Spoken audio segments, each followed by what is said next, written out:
ndo akwaranĩria nawe tondu kwaranĩria njugaga nĩ kwendana na ndiendaga kũriganĩrwo hau tondu rĩrĩ communication is the best thing you can do in your life. Ithaa rĩmwe rĩa kũhonio na gũtangĩkĩra ngoro iria nguraru na Grace Mwaura tugatiga nĩwagĩa na mwĩhoko na hinya wa gũcemania na rũciũ. Nĩ gĩathĩtwo kwĩrwo mũthenya wa Jumaa na Jumamothi thaa 2 cia ũtukũ o gũkũ mũtambo-inĩ wa Sky Cable TV. Ũyũ nĩ mwago witũ.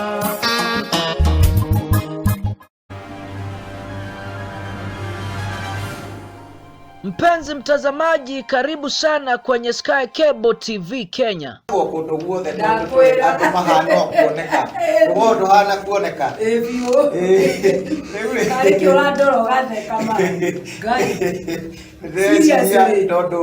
Sky Cable TV Kenya is a go-to channel for a message of hope and encouragement. Mwathani arogocwo haria hothe uranjirorera ndi guku mitambo-ini ya Sky Cable TV ngithie na mbere na morutani ma kiugo kia Ngai. Subscribe now to our channel to start enjoying our wide range of amazing content. Subscribe now and start enjoying spiritual nourishment from pastors and bishops. Subscribe and start enjoying eye-opening counseling on marriage and relationships. Subscribe and start enjoying beautiful music. Subscribe and start enjoying some rib-cracking comedy and more.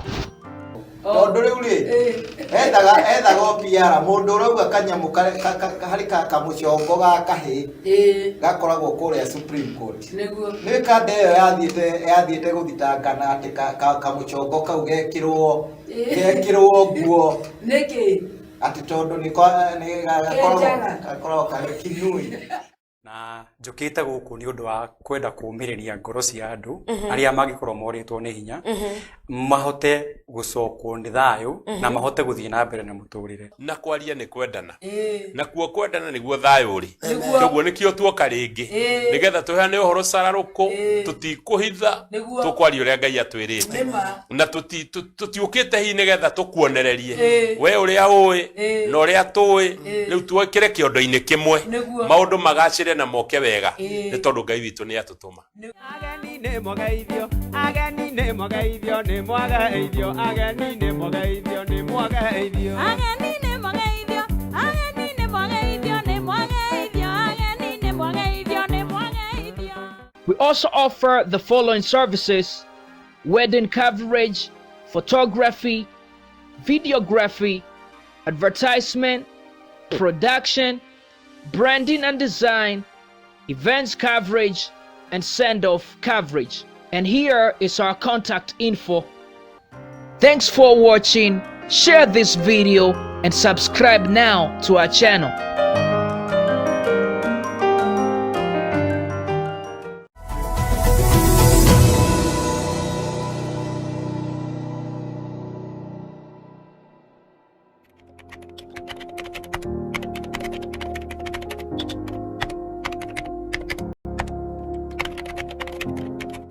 Hallelujah.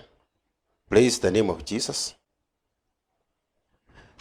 My name's Pastor Gerald Wachira, pastor of Kariobangi South Hope Fellowship Center. I want to take this opportunity to thank the Sky Cable TV. I also want to thank the management of Hope Fellowship Center, Bishop and the members. Because of this opportunity, I know they are listening at me and even watching at me. And today sitahubiri, lakini nitaongea kuhusu huduma ambayo Bwana amenipatia, huduma ambayo inaitwa Dreams Interpretation. I have been doing dream interpretation for 3 years. Nimekuwa katika huduma hii kwa miaka 3, and I want to thank God for the soul that I have touched through this ministry, because through through this ministry that God has given me, I have come to realize it is a greater ministry. I have come to realize that the power of the dream and the influences of the dream is in its interpretation. Without interpretation, the dream could have no influence. There is a lot of dreams that waste because people do not seek interpretation. If we refer to the story of Joseph in the land of Egypt, we can recall how the king Pharaoh, how he had his dream, akawa amesuburiwa na ile dream, hakunyamaza, akatafuta mtafsiri wa ndoto, na ndipo alimpata Yusufu. Na alipompata Joseph, mambo ambayo ilitendeka wakati ule ni kwa sababu tukiangalia scriptures, it is not Egypt that had a famine, and it was not only Egypt that had the years of the plenty of food. It was Egypt and the nations that are surrounding Egypt. So, but all the other nations, sio ati viongozi ama the kings, wafalme wa hizo taifa hawakuota. They dream. Because many of the times God communicate his message to the people. Lakini hawakuchukulia maanani the communication that God has made for them. But for Egypt, alisumbuliwa na ndoto na akatafuta mtafsiri. Hivyo ndivyo dreams nyingi za watu zinapotea, kwa sababu the dreams can save person's life. Because it is only the way that God communicate to the people. Mungu anaongea na watu wake kuhusu dreams, kupitia dreams. It is only God can communicate a message to the nation. It is only the way that God can communicate the message to a family, the message to a leader, the message to a church. God can communicate through dreams. But many people tend to have dreams, but they do not refer to those dreams. They refer them just as a waste of the night. But if people can know the importance of the dream, because of the dream that was interpreted, dream by the king Pharaoh, the whole nation, the whole nation and the nation that was surrounding Egypt walipata chakula kwa miaka ambayo iliyokuwa na njaa. Praise the name of the Lord. Kwa hivyo dreams, the power of the dreams is in interpretation. Without interpretation, many dreams can lost, many chances of life can lost, many calls can lost. I can remember ya kwamba katika the process ya kuendelea na mambo ya kutafsiri ndoto, nimekutana na watu aina nyingi. Nimekutana na watu ambao wako na mwito, wamekuwa wakiitwa kupitia dreams, lakini hawakupata mtu wa kuwaambia ya kwamba hii mwito ambao na hii dream ambao uko nayo iko na call to serve God, ama iko na call to be a leader, ama iko na call to direct a family in a certain direction. So dreams nyingi zimepotea ni kwa sababu watu hawakulifa the importance of the dream.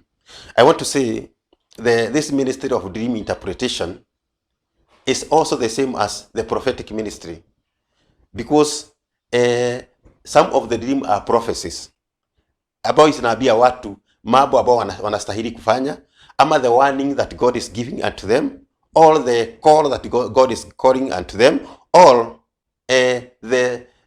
God can communicate a message of safety. He would like to save you from a situation, but because there is nobody who communicated, who interpreted your dream that God was warning you, unajikuta ya kwamba unajikuta katika hatari kwa sababu hakuna mtu alikwambia vile dream yako inamaanisha. I want to speak about two dimensions of dreams, or two types of dream. There's real life dreams, and also there is spiritual dreams. Everyone has real life dreams, sababu dreams reveal the unconscious desire and the wishes. Dreams zinaleta ufafanuo wa ile mambo iko undani kabisa katika matarajio yako ya maisha, sababu it is only dreams that can reflect the real you. You can pretend to be this, to be this, to be this, but when it comes to the dreaming, wakati inakuja kwa kuota ndoto, utaota what the real you, the real character of you. Sababu you can lie to people, you can pretend to people, but you cannot pretend to the Spirit of God. So wakati mwingine dreams it's like a symbol of the fear that we go through in life. It is inatuonyesha the real process of life that we are leading, ile process ya life about tunaendelea. Ama pia inaweza kuwa kuna mambo ambayo tunajaribu kuescape katika maisha yetu, lakini hatuko na njia ya kuescape, na ndio sababu unajikuta ya kwamba utaota kama unakibiswa, utaota kama uko ndani ya maji, utaota kama unaburuka. Hiyo inaonekana ya kwamba kuna mambo nyingi ya maisha ambayo inaendelea. Na pia dreams consist of memories ambazo sababu ambayo inafanyika kila siku. Mambo ambayo inafanyika kila siku, it will drive you to dream. Itakufanya ukaweze kuingia katika ndoto saa ina fulani. Pia kuna ile trying to find an answer to a problem that you are going through. Kuna ile kujaribu kutafuta jibu ya mambo ambayo imekusubua. Tuseme ya kwamba uko na deni ya mtu imekusubua, pengine he is asking for his money. Utajikuta ya kwamba sana unaota ukipata pesa umemlipa. Utajikuta ya kwamba mlimeenda na yeye mahali amekusamehe. Utajikuta ya kwamba umeota ndoto kama hizo kulingana na situations. So when trying to find the answers, pengine uko na shida ya kinyumba, utajikuta ya kwamba unaota sana. Wakati mwingine unaweza kujikuta umefiwa na unajaribu kutafuta answer upati, utakujikuta ya kwamba unaota sana. Utajikuta wakati mwingine uko na broken relationship, ama pengine the broken marriages, utajikuta ya kwamba unaota sana. Pengine kuna mtu amekutenda vibaya, utajikuta ya kwamba unaota sana. When your mind is trying to find a solution in your problems, utajikuta ya kwamba utaota sana, utalala usiku mzima ukiota. Ni kwa sababu your mind is trying to find a solution to a certain problem. Praise the name of the Lord. So God, because of the life of mankind, he communicates to the people. I always tell the people that when the heavens is not communicating, you need to worry. Because wakati ambapo hauoti, it seems that heaven is not communicating. In a way, tukiangalia kuna miaka inaitwa intertestamental period, 400 years in the land of Israel, ambao hatukuwa na prophet. Yani heaven was not communicating to his people. Kulikuwa tu kumenyamaza, na wakati huo kulifanyika mambo mingi sana katika the land of Israel. Kulifanyika mambo mingi, ndio nchi ilifamiwa na makabila ya kila tofauti, ni kwa sababu the heaven was not communicating 400 years. Sasa naambiaga mtu wakati ambapo hauoti, inaweza kuwa ndio mchanganyiko wa maisha unakuwa mwingi, ndio influences za maisha yako zinakuwa nyingi, ni kwa sababu it's like heaven is silent on you. It's like heaven is silent. Kwa hivyo ni vizuri ufurahi sana wakati unaota, but wakati uoti, you should worry about that. Pia dreams have symbols. Dreams have symbols. In interpretation of dreams, lazima uliganishe the symbol na maandiko ya Biblia. Sababu the real interpreter of the dreams must be a spiritual interpreter. Sababu watafsiri wa kidunia watainterpret na mambo ya kidunia, lakini when you are interpreting dreams in a spiritual aspect, lazima ukuwe unarefer back to the scriptures of the Bible. Praise the name of the Lord. Wakati ambapo unatafsiri dreams, lazima wakati mwingi ukae ukitafsiri Biblia, ukitafsiri maandiko, ukimeditate, ndio ukaweze kutafsiri dream in real. Nimekuta watu ambao wamekuwa tormented. Nimekuta watu ambao wamekuwa na depression, na ni kwa sababu ya dream. Because the dream has influences. Dream wakati mwingine si ndio tunaweza chukulia dreams ni kama haina ushawishi wote katika maisha ya mwanadamu, lakini iko na maisha. Katika hiyo miaka 3 nimekuwa katika huduma ya kutafsiri dreams, nimekutana na watu ambao walikuwa mwito, ambao hiyo mwito ilikaa sana bila kuwa directed to a certain level. Lakini wakati ambapo niliongea nao, nikawaambia hii dream inakupeleka katika mwito fulani ambao uko nao. Saa hii wameanza kumfanyia Mungu kazi, wengine walikuwa kwa maisha kule nje, maisha mabaya, lakini wakati ambapo walijua mwelekeo wao wa ndoto yao, walianza kumtumikia Mungu. Wengine nimekutana nao wamekuwa tormented kwa maisha, families iko in the brim of being collapsed, lakini ni kwa sababu ya kuwa direct vile ndoto zao zinamaanisha, nikakuta ya kwamba jamii zao zimerudi sawa. Kwa hivyo dream iko na maana kubwa kusida vile watu wanafikiria. Ni kwa sababu kuna watu wengi ambao nyota zao zimepotea. Ni kwa sababu dream zao hawakupatana na mtu ambaye aliwatafsiria dream zao. Na ni kwa sababu ya hivyo ukajikuta ya kwamba kuna nyota nyingi ambazo zilipotea katika maisha. Ambapo kuna watu wengi ambao ile hali wako sio vile wanastahili kuwa, lakini ni kwa sababu walikosa mtu ambao angewa direct katika maisha. Tukiangalia kama Daniel, he communicated to the nation of Babylon. Alifanya mfalme kujua yale ambao inafanyika katika maisha yake, hata katika taifa yake. Hata wakati ambapo alifika ufalme wake kuisha, haukuisha kama hajui, ni kwa sababu alikuwa amearifiwa. Kwa hivyo it is very important to find a good interpreter in your dreams. Sababu nimekuta dreams nyingi zinapotea.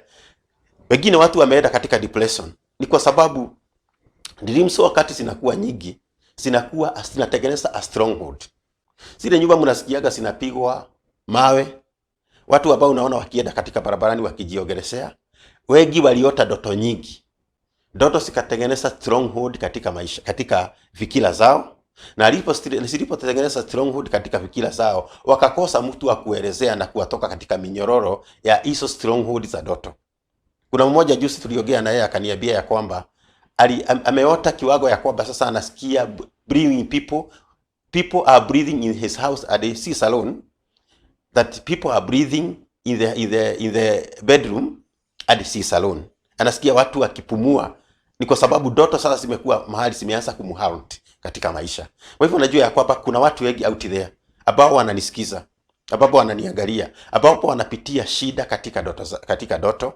Wengine kuna divorces ambazo zimefanyika ni kwa sababu ya ndoto. Sababu mtu aliota ya kwamba mke wake ako na uhusiano nje, lakini hakupata mtu wa kumuelezea kuhusu tafsiri ya ndoto hiyo. Na ni kwa sababu mtu wa kumuelezea akaanza kuamini. Sababu wakati mwingine the devil can use dreams. Wakati mwingine ndoto za kishetani. Na wakati ambapo shetani anataka kuharibu jamii, anakuja na hata na njia ya ndoto. Anakuletea ndoto tofauti. Ukikosa kupatana na mtu ambaye atakutafsiria hizo ndoto katika njia iliyo sawa, utajikuta ya kwamba hiyo jamii imepotea bure. Ile hali ingekutana na mtu iweze kuelezewa ya kwamba hapa ni shetani huko. Nakumbuka there is one lady who jamii yake ilikuwa sawa, ilikuwa imepatana kabisa, na akaniandikia message kwa mtandao, akaniambia kwamba amekuwa akiota ya kwamba bwana yake ako na mchumba, na wakati mmoja akasema akamuona akipita mahali na anamuona, lakini amepita na mwanamke mwingine. Kwa hivyo na ni kwa ndoto, lakini sasa akanitumia message akaniuliza kuhusu hiyo ndoto, na aliponiuliza kuhusu hiyo ndoto, mimi nikamwambia there is a devil had in this dream. Kwanza nikamuuliza mapatano yao na mume wake iko aje, akaniambia iko sawa, na hajai kuwa na shida yote katika jamii yake. Sasa nikamwambia ya kwamba there is a hand of the devil in this dream.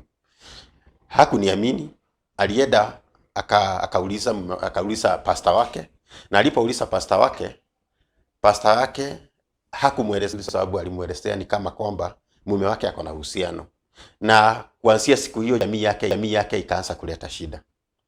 Kwa hivyo si mtu tulikuwa tunajuana physical, kurudi kwangu baadaye kuniambia ya kwamba heri agenisikiza pale kwa kwanza, sababu already ameharibu jamii yake, sababu alipata maelezo mabaya. Kwa hivyo omba Mungu akupatie mwelekezi katika ndoto zako, ili vile atakwambia akaweza kukuelekeza katika mambo mazuri, ili ukaweza kushinda katika maisha yako. Sababu dreams wakati mwingine it is communicating about your destiny. If Shetani akikuelekeza kwa mtafsiri ambao atakuelekeza vile destiny yako itapotea, utajikuta ya kwamba umepotea, na umepotea kabisa. Kwa hivyo ni vizuri kuangalia yule ambaye atakutafsiria dream. Pia dreams inakujaga mambo nyingi. Dreams inakujaga na symbols, inaweza kuja na animals shapes, inaweza kuja with different colors, na hizo zote ziko na maana yake katika tafsiri. Sana sana tukiangalia katika Biblia tunajikuta ya kwamba rangi ziko na maana yake, wanyama wako na maana yake, nyakati ziko na maana yake, seasons ziko na maana yake. Kwa hivyo katika hii mambo yote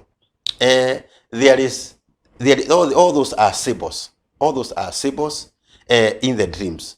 Tukiangalia kama kuna wanyama ambao direct wakikuja utajua ya kwamba ni evil, there's a dream of the evil spirit. Sana sana kukikuja nyoka utajua already he is a demon, is a spirit of demon.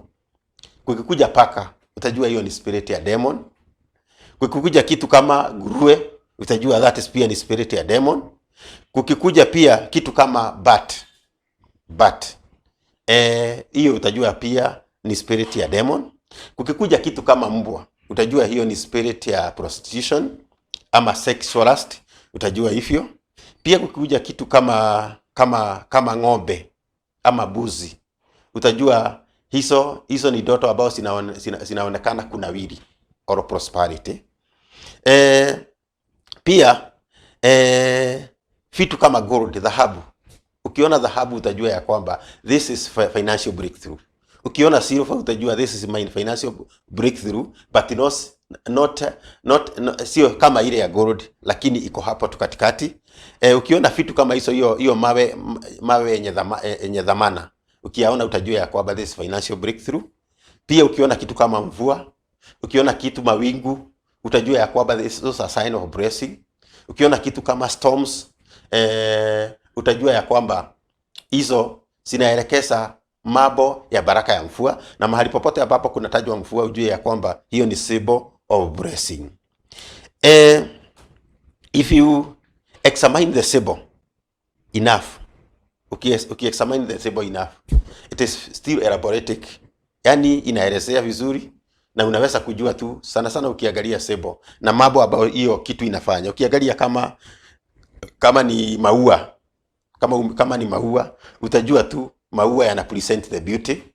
Kwa hivyo mambo mengine katika utafsiri wa dream, igawa sana sana lazima iandamane na kiroho. Sana sana mambo mengine characteristics za vitu za symbols ambazo tunaona inaweza kutuelezea vizuri kuhusu ndoto inamaanisha nini. Sitaendelea sana sababu muda ni kidogo, lakini nitaelezea kuhusu the common dreams ambazo watu wengi wanaota na their meaning kulingana na zile vile nimepitia dream nyingi, thousands of dreams ambao watu wamekuwa akiota na waambia na watafsiria na wananiambia ya kwamba hivyo nimewaambia ndivyo ukweli. Na kuna dreams ambapo nimeambia watu lazima hapa uombe, sababu usipoomba kuna mambo fulani ambayo itafanyika. Na kuna dreams ambazo ni nzuri, zina communicate good things, na zingine zina communicate warnings of things to come. Kuna pia dreams za kurekebisha. Kuna pia dreams za kukuelekeza katika hatua fulani.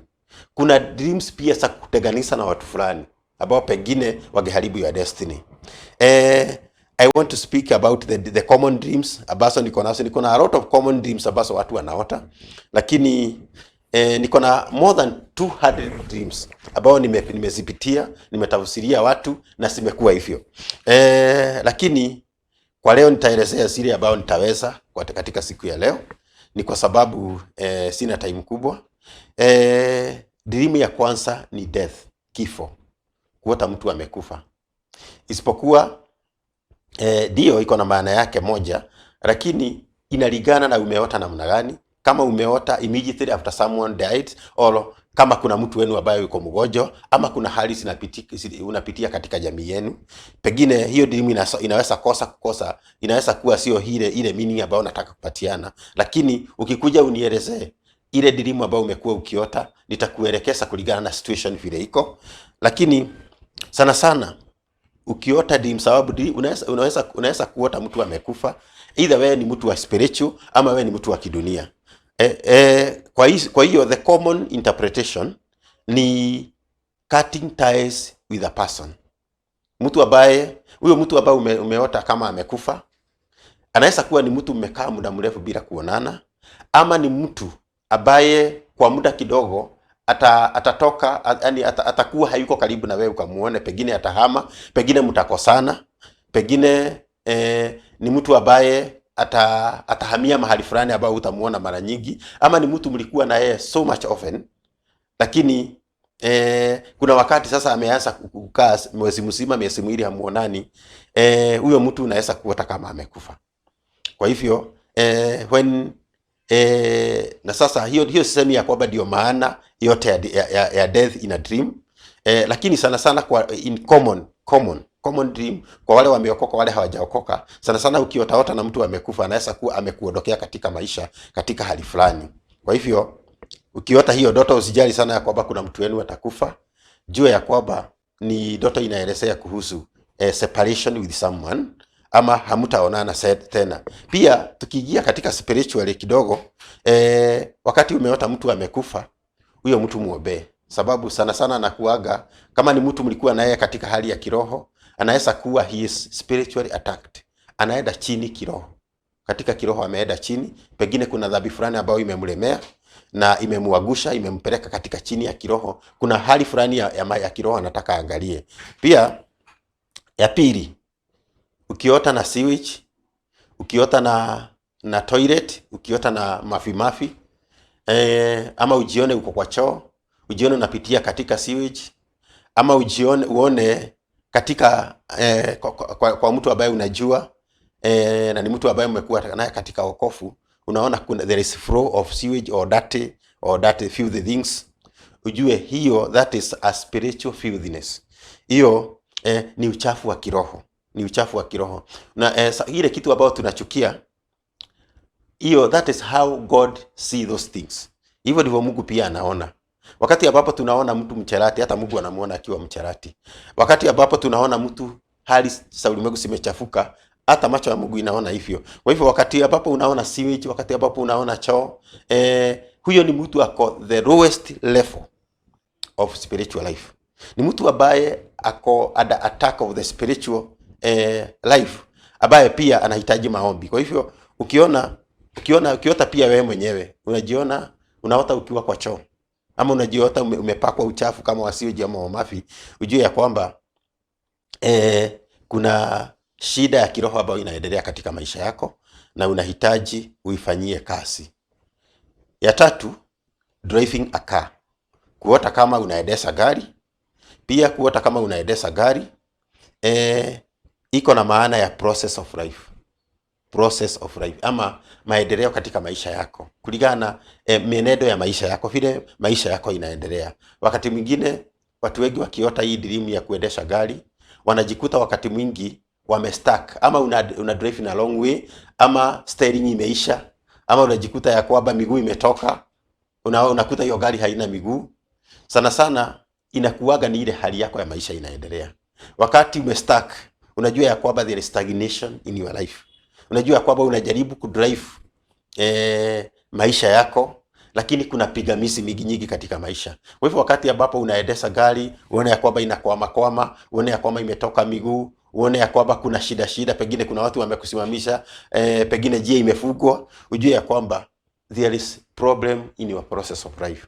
Na hapo ndio sasa unafaa kuomba sana, ili Mungu akafungue njia zako za maisha, ili sikaweza kuenda dhuru. Wakati ambapo unaota ukiendesha gari, hata pengine wewe si driver, inaenda tu vizuri, inaenda vizuri mpaka unafurahia, ujue ya kwamba maisha yako iko na breakthrough. Ujue ya kwamba maisha yako iko na breakthrough. Pia kuna ile dream ya kuanguka. Unaota kama umeanguka mahali. Hiyo kuota kama umeanguka mahali ni kuonekana ya kwamba your life is not going well. Wakati unaona ya kwamba uko mahali unaanguka, unajua ya kwamba kuna shida katika maisha yako, haienendi vizuri. Wakati mwingine unaota kama uko mahali juu, unajaribu kujizuia, lakini ukiangalia chini unashangaa, ujue there is a problem in your life. Na nilikwambia pale mwanzo ya kwamba ndoto disawasifichi ukweli wa mwanadamu. Ndoto zinapeana ukweli zinasoma that unconscious desire, unconscious fear, sinasoma within you. Na sasa vile unaona, that is the truth of how you are. Kwa hivyo wakati ambapo unaota uko sehemu za juu unaanguka, ujue ya kwamba hiyo ndio maisha yako inaonekana kiroho. Kwa hivyo dreams are spiritual communication of your character. Wakati ambapo unaona uko mahali juu, uko na fear ya kuanguka, your life is full of fears because it is not going well. It is not going well. Pia namba 5, naked in public. Naked in public. Unaona ya kwamba uko uchi, ama nguo yako imeraruka, ama umekaa katika hali ambayo inakuaibisha katika umati, ujue ya kwamba ukiota hivyo kuna kitu katika maisha yako ambayo unafanya wewe peke yako, lakini unaogopaga watu wa notice. Unaogopaga watu wa notice. It is your secret sin. Inakuonyesha una secret sin ambayo when kama inaweza kujulikana na ulimwengu, it can be a nakedness. Kwa hivyo that fear that people may notice I have been doing this, inakuleteaga ndoto za kujikuta uko uchi. Wakati ambapo unaogopa ya kwamba hii kitu ambayo nafanya watu wakijua hawataamini ni mimi, ujue ya kwamba most of the time utaota ndoto ukiwa uchi. Utaota ndoto ukiwa uchi. Pia being chased.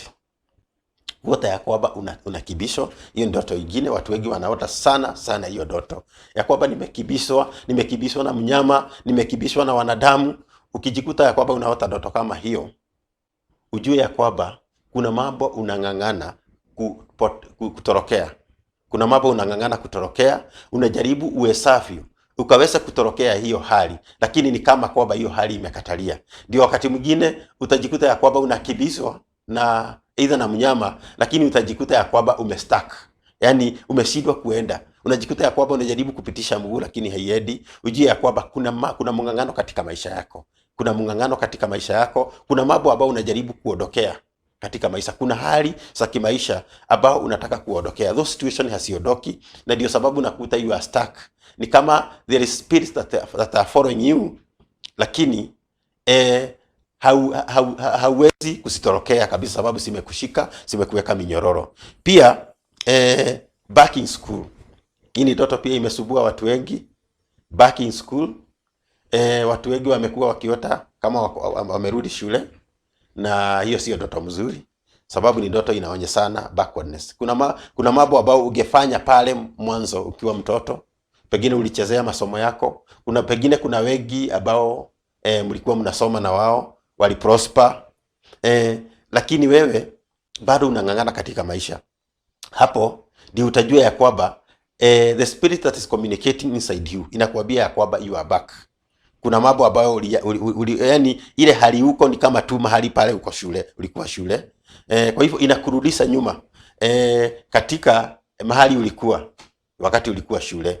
Hapo pia hiyo ndoto watu wengi wanaota kama pengine kuna maisha, kuna destiny yako haikufikia jinsi ambapo Bwana ilikuwa imepangiwa. Utajikuta ya kwamba hii ndoto inakuwa ni mingi katika maisha yako na itakusubua sana, itakuwa ikiokaa. Na wakati ambapo unaota, when you dream, ndoto na inakusubua. Sababu watu wengi wameniuliza hii dream ni kuonekana ya kwamba inakusubuaga.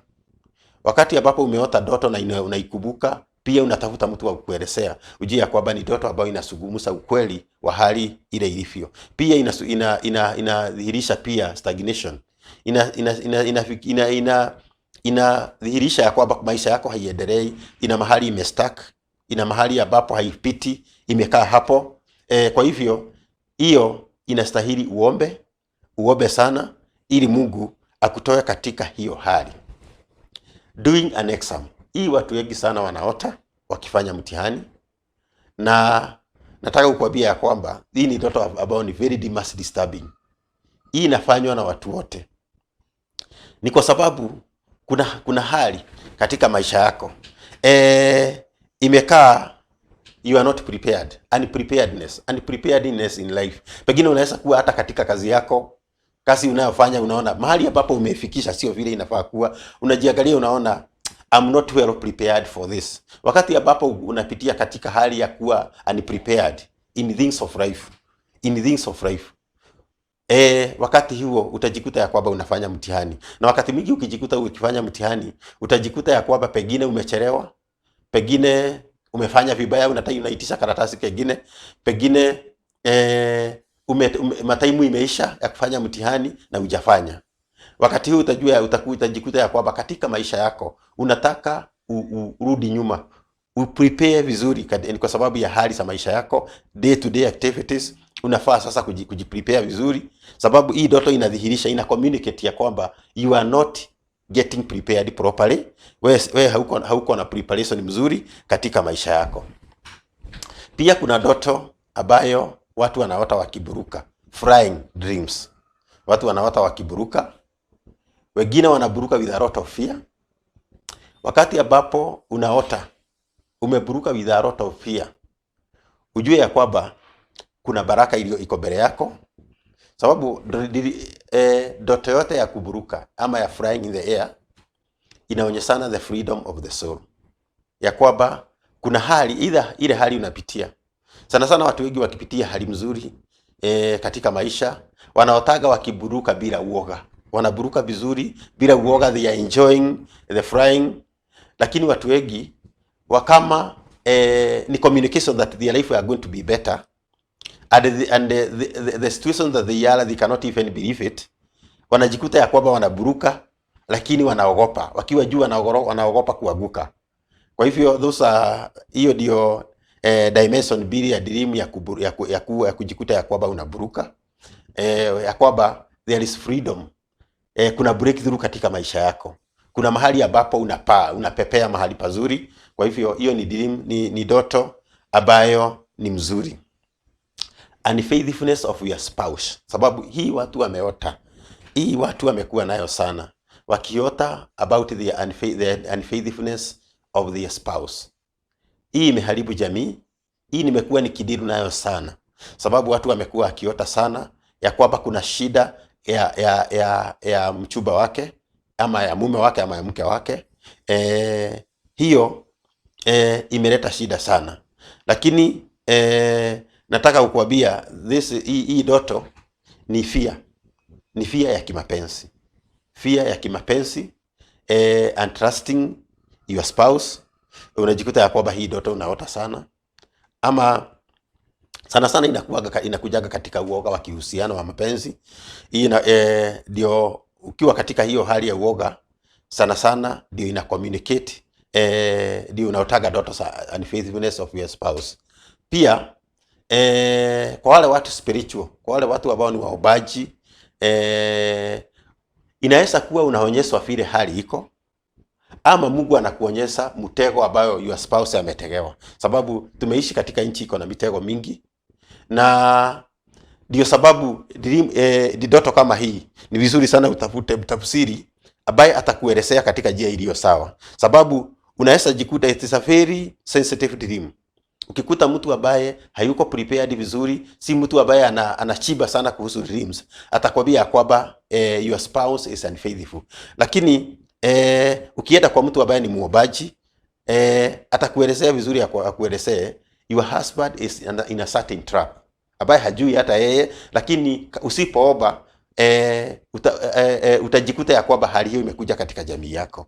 Kwa hivyo you are being prepared that ya kwamba ukaweze kuomba, sababu hali kama hii inaweza kuja. Pia kwa watu wa kawaida inaweza kuwa you are fearing of your relationship, uko na uoga katika uhusiano wako wa kimapenzi na your spouse. Unaweza kuwa ya kwamba haumtrust vizuri. Sasa utaota ya kwamba utakuwa na ndoto nyingi ya kwamba he is going through unfaithfulness. Pia pregnancy pia watu kuota wako na mimba, hiyo pia watu wamekuja kwangu sana nikaweza kuwatafsiria. Kitu ya kwanza, kama unaogopa, unajikuta ya kwamba you are pregnant in a dream and you have a lot of fear, you are fearing to be an irresponsible mother. Unaogopa kuwa mama ambaye hakamiliki. Pengine unaweza kuwa na watoto wengine, unaona nikiongeza huyu itakuwaje. Kwa hivyo wakati mwingine inaletaga uoga kwa watu ambao wanaona ya kwamba I'm not prepared to be a mother through the situation that I have right now. Wengine ni watu ambao hawajapata watoto na hawako prepared kupata watoto, wanajikuta ya kwamba this dream inaokaa once and again. na ukiona inakuwa hivyo, ujue ya kwamba there is fear of irresponsibility ambao uko nayo ndani yako. Pia kuna watu ambao wanatamani watoto sana. Pia nao hao wanatamani watoto sana, wanaotaga hii ndoto. Unaweza kuta wengine, there is spiritual communication, there is a certain relationship is going to be born. Pia kwa hao watu ambao pengine hawana watoto, hawana uhusiano na wanaota wakiwa na mimba, is an indication ya kwamba a certain relationship is going to come up. Kuna certain relationship ita come up, ina communicate hivyo. Wengine they are being warned of a relationship that they have. Wengine wanaota hiyo ndoto, but they are being warned about the relationship that they have, ya kwamba wachane nayo sababu italeta mambo mabaya. Na hao sasa inalingana vile mtu amekuja kwangu amenielezea, Mungu ananisaidia vile nitamdirect. Falling in a pit, or falling in a river, or falling with a vehicle.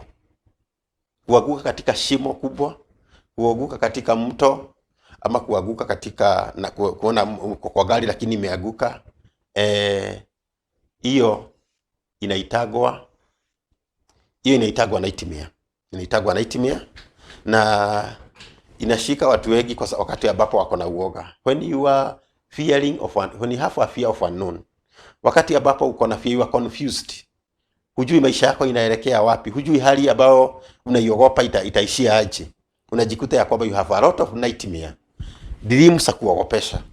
Unajikuta ya kwamba gari imeanguka, unajikuta ya kwamba umetupwa kwa shimo, hujui utaanguka ufika wapi. Unajikuta ya kwamba uko kwa mto unajaribu kuogelea huogelei. Hizo zinaitagwa nightmare, na zinaletagwa na spirit of fear. Zinaitagwa na spirit of fear in life. Na ndio nilikwambia maisha ya ndoto, yani hali za ndoto hazidanganyi vile inaendelea katika maisha yako. Kwa hivyo ukiwa na uoga mwingi, utakuwa unaota sana ya kwamba kuna hali ambayo haiendelei vizuri katika maisha yako. Utajikuta ya kwamba umeanguka kwa mto, umeanguka kutoka kwa gorofa, ama umeangushwa kwa simo. Pia chaos. Utaogopa ya kwamba kuna chaos. Utakuta hata watu wako na bunduki wanakibishana, ya kwamba kijiji kinachomwa, ya kwamba jamii yenu imefurushwa. Mambo kama hiyo inaletagwa na uoga wa maisha, fear of unknown, na zinakuwaga sikiwa nightmare. Unakuta nchi imepigana, watu wamefiatuliana marisasi ama arrows, ama makabila imepigana. Those are nightmares. Inaletagwa na uoga wa kimaisha. Stagnant water, unable to excel. Wakati ambapo unaota kuna maji ambayo imesimama tu mahali. Maji imesimama tu mahali, haiendi mahali. Hiyo ujue ya kwamba ni hali ya kudhihirisha ya kwamba kuna mahali ambapo in your process of life, kuna mahali ambapo umestuck, you are not going far, you are not advancing, you are not developing. Wakati ambapo umeota ya kwamba kuna maji imesimama. Pia losing hair kwa mama anaota ya kwamba ameamka asubuhi amenyolewa nywele yote. Ukiona ya kwamba unapitia dreams kama hiyo ya kwamba nywele haiko, ujue hair present the glory of women. Kwa hivyo wakati ambapo unaota ya kwamba you are losing hair, ujue ya kwamba you are losing the glory. Unapoteza utukufu, either wa spiritual glory, ya kwamba ujue ya kwamba kuna mahali ya kufanyia kazi, life glory, sababu there is also life glory. Kuna utukufu wa kimaisha. Wakati ambapo unaota ndoto yako nywele yako imekatwa, na uko umeprosper katika biashara, ujue ya kwamba usipoomba kuna hali ambayo kuna glory ambayo itapotea. Kwa hivyo hii ndoto ya kupoteza nywele ni baya, si ndoto mzuri, hii ni ndoto baya. Mvua. Ukiota kuna mvua, kuna mawingu, hiyo yote ujue ya kwamba ni hali ya blessing. Ujue ya kwamba hiyo ni sign ya baraka katika maisha yako. Wakati ambapo utaona ya kwamba kuna mvua inanyesha vizuri, mvua ikinyesha, ama kuna mawingu ambayo inataka kunyesha, ujue ya kwamba hiyo inadhihirisha ya kwamba kutakuwa na baraka katika maisha yako. Wedding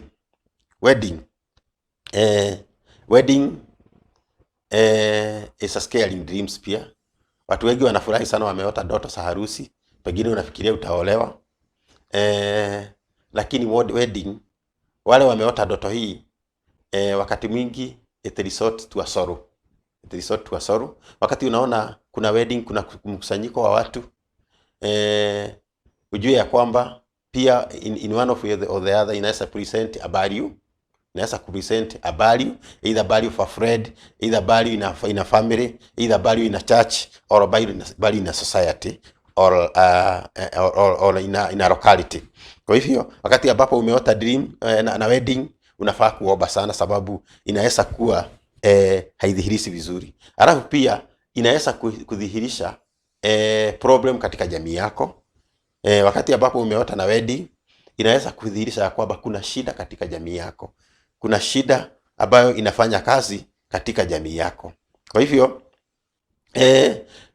na wakati huu, wakati ambapo pengine watu wengi wanaota hii ndoto, ni watu ambao wanapitia hali ya kujaribu kusettle something in their family. When they are trying to settle something in their family, unajikuta ya kwamba hii dream inaokaa most of the time. Unajikuta ya kwamba kuna harusi, kuna nini, unajikuta hivyo.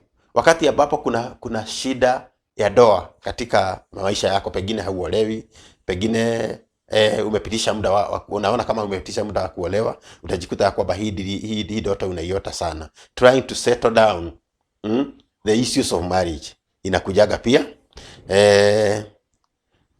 Ndoto ingine number 18, holding a key. Ukiota ya kwamba umeshika funguo. Kushika funguo is an access to blessing. If there is a good dream, ni wakati ambapo utaona ya kwamba umeota umeshika funguo. Hata in spiritual dreams, wakati ambapo utaona ya kwamba umeshika funguo, there will be a lot of breakthrough in your spirituality.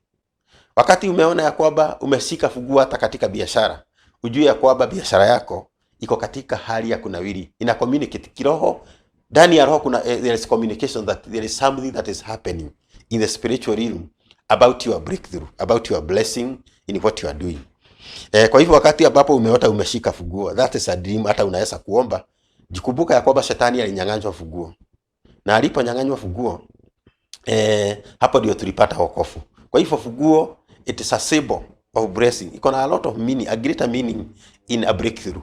Kwa hivyo wakati ambapo umeota bathing, utajikuta ya kwamba uko kwa bafu unaoga. Ukijikuta ya kwamba hii ni dream ambao watu wengi pia wanaota, hata kwamba nilijikuta kwa bafu nikioga, ujue there is spiritual cleansing.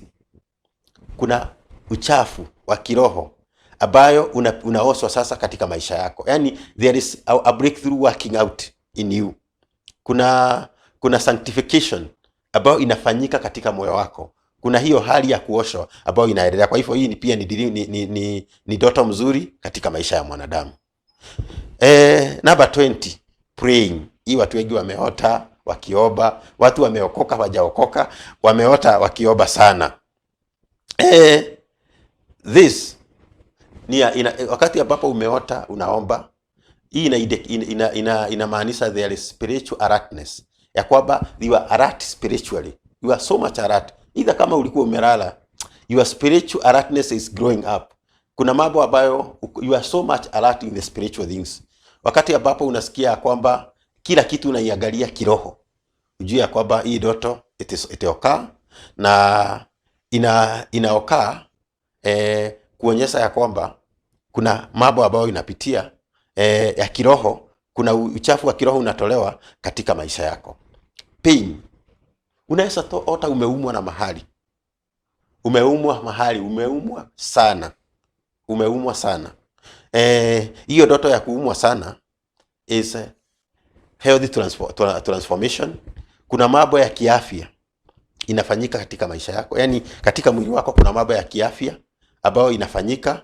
Kuna healing process ambayo inaendelea. Pengine ulikuwa na kaugonjwa na hujui, lakini kalikuwa kamejivisha ndani sana. Hiyo ndoto ya kuonyesha uko na uchungu mwingi, ujue ya kwamba hiyo ndoto unaota wakati kuna process ya kihealth, ya kiafya ambayo inafanya kazi katika mwili wako. Kama umekaa katika kitanda, ukae katika kitanda, lakini siku moja wote uko na uchungu mwingi. Watu wengi wanaamka kama wamepona.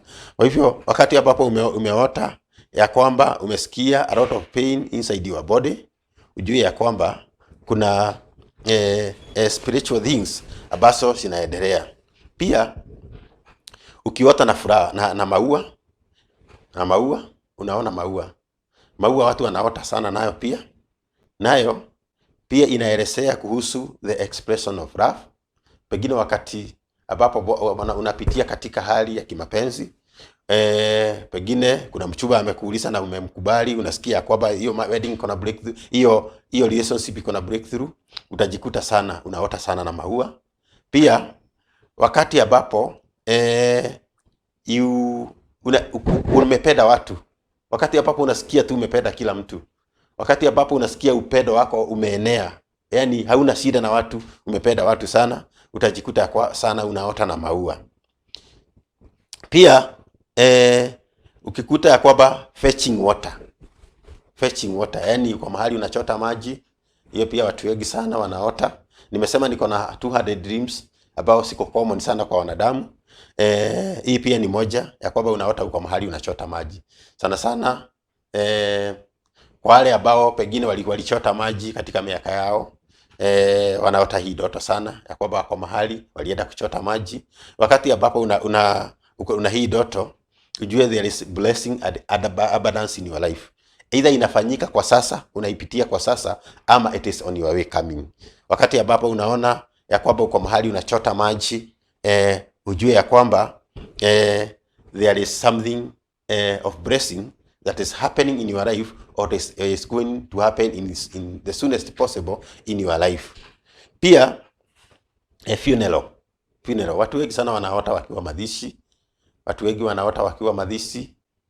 Hii ya kuota ukiwa madhishi si nzuri sana, sababu inamaanisha sorrow. Inamaanisha ya kwamba kuna kipindi cha huzuni, either kinafanyika saa hii katika moyo wako unapigana nacho, ama kitakuja. Nilisema ya kwamba dream can be, inaweza kudhihirisha the real life experience, ama inaweza kudhihirisha a warning of things to come. Kwa hivyo wakati ambapo umeota na funeral, uko katika madhishi, unafaa kuomba sana kupiga roho ya kifo. Unapiga roho ya kifo wakati ambapo unaota ndoto kama hii. Kidogo tu nitaelezea kuhusu colors, kuhusu rangi katika ndoto, sababu kala iko na maana. Kila rangi kwa ndoto iko na maana yake. Ukiota blue, ukiota umeona sana ile mambo unaona iko rangi ya blue. Unaona rangi ya blue, pengine umepitia mahali kuna buildings zimepakwa blue, ama mtu ule unaota naye amepita ako na nguo ya blue, ujue ya kwamba hiyo inamaanisha peace. When you are going through peace in your attitude, unaweza kuota ndoto siko na rangi ya blue sana. Wakati ambapo kuna peace ambayo inapitia, pia wakati ambapo uko na health ya mwili, wakati ambapo your health is pure, hauna shida hata kidogo, utajikuta ya kwamba ndoto zako they can mostly be blue in color. Pia wakati ambapo uko na revelation, wakati ambapo katika hali ya kiroho, ni watu ambao ni wa kiroho, wakati ambapo watu wa kiroho wako na revelation katika hali za kiroho, utajikuta ya kwamba ndoto zao zimekuwa katika color ya blue. Red color. Ukisoma hata kitabu cha Ufunuo, in the book of Revelation, the red horse ilimaanisha vita. Kwa hivyo wakati ambapo umeona color red, unaona red sana, omba sana, kwa sababu inamaanisha vita. Vita inaweza kuwa vita ya maisha yako, inaweza kuwa is a word being directed at you.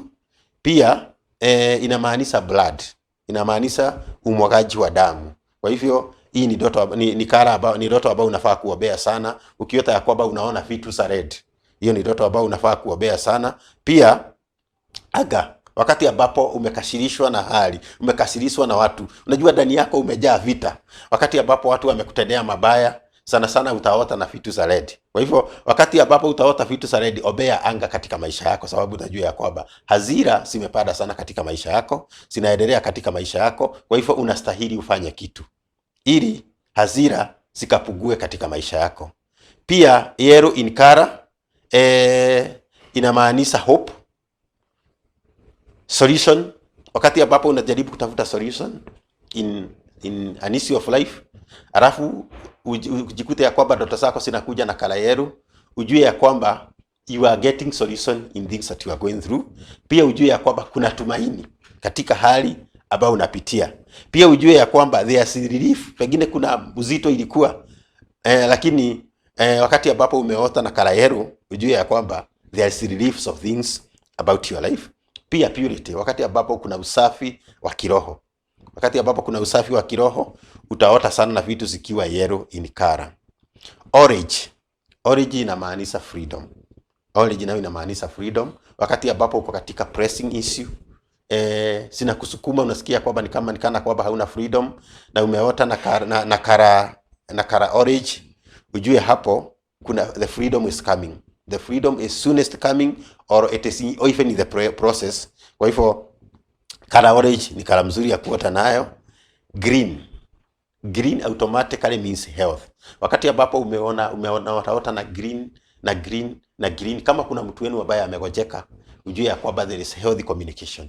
Ya kwamba kuna healthy communication. Kama umeishi katika shida fulani katika mwili, na sana sana ndoto zako zimekuwa green, ujue ya kwamba kutakuwa na mabadiliko katika hali ya afya. Brown inamaanisha illness, obea magonjwa. Black inamaanisha danger, death ama dhambi. Wakati ambapo umeota na black sio nzuri sana. White inamaanisha renewal or righteousness. Nitafikisha hapo sababu ya masaa. Kama vile niliwaambia, naitwa Pastor Gerald, na hudumu katika kanisa la Kariobangi South Hope Fellowship Center. Hapo ndio na hudumu, na niko na page yangu ya Facebook, my normal Facebook. Huwa watu wana communicate nami through inbox, through my wall, wananiuliza kuhusu dreams. Kwa hivyo ukisearch in Facebook, usearch Gerald Mushai, na pale utakuta picha ambayo ina mtu ameshika microphone ako kwa chache anahubiri, ujue hiyo ndio page yangu. Ukifika hapo ni inbox, ukani inbox me, ama unaweza tu enda kwa hiyo wall yangu ya kuinterpret dream, unaweza uliza niulizia hapo. Pia nikiinterpret hiyo dream, watu wengi wanaiona. Kwa hivyo may God bless you for listening at me. Mungu awatende mema, na may God give you a good interpreter. May God connect you to good dreams in life. May God connect you to the dreams of blessing ambazo nimetaja hapa, akaweze kusiconnect. Nikipata wakati mwingine nitakuja kuendelea kutufikisha hapa nimefika, na may God bless you. May God do you good. Bwana asifiwe na wabariki sana.